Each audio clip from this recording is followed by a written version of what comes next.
भाग 2। हिंदी के प्रारंभिक काल को आदिकाल नाम देने वाले हैं हजारी प्रसाद द्विवेदी। ज्ञान रास के संचित कोश का नाम साहित्य है। साहित्य के संदर्भ में यह कथन किसका है? महावीर प्रसाद द्विवेदी।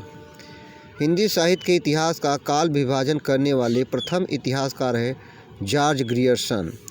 रामचंद्र शुक्ल के वीर गाथा काल को आदिकाल कहा है हजारी प्रसाद द्विवेदी।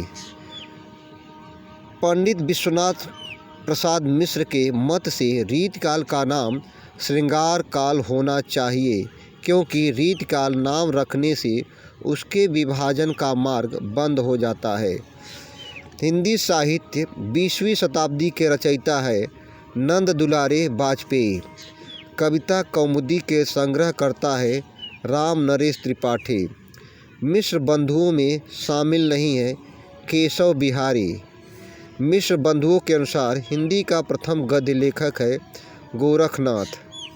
हिंदी साहित्य के इतिहास ग्रंथ की रचना सबसे पहले कौन सी है? शिव सिंह सेगर। शिव सिंह सरोज का रचना काल है 1883 ईस्वी। वह रचनाकार जिसने अपना लेखन गद्य तक ही सीमित रखा है प्रेमचंद। अपभ्रंश को पुरानी हिंदी सर्वप्रथम किसने कहा है? चंद्रधर शर्मा गुलेरी। जैसे पुराना चावल ही बड़े आदमियों के खाने के योग्य समझा जाता है, वैसे ही अपने समय से कुछ पुरानी पड़ी हुई परंपरा के गौरव से युक्त भाषा ही पुस्तक रचने वाले के व्यवहार योग्य समझी जाती थी। रामचंद्र शुक्ल का उपर्युक्त कथन हिंदी साहित्य का इतिहास के आदिकाल के किस प्रकरण में है? प्रकरण 4। आचार्य रामचंद्र शुक्ल ने वीर गाथा काल की सीमा मानी है 1000 ईस्वी से 1350 ईस्वी। हिंदी शब्द सागर संपादित ग्रंथ है श्याम सुंदर दास।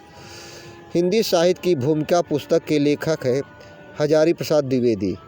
इस्तवार द ला लिटरेत्यूर एंदोई ए हिंदुस्तानी की रचना है गारसा दत्तासी। ग्रियर्सन कृत the modern vernacular literature of northern Hindustan का हिंदी अनुवाद किया है डॉक्टर किशोरी लाल गुप्त। आंग्ल भाषा में लिखा गया हिंदी साहित्य का इतिहास स्केच ऑफ हिंदी लिटरेचर के लेखक कौन है? पादरी एडविन ग्रीव्ज। साहित्य जनता की चित्तवृत्ति का संचित प्रतिबिंब है। इस पक्त के लेखक कौन है? रामचंद्र शुक्ल।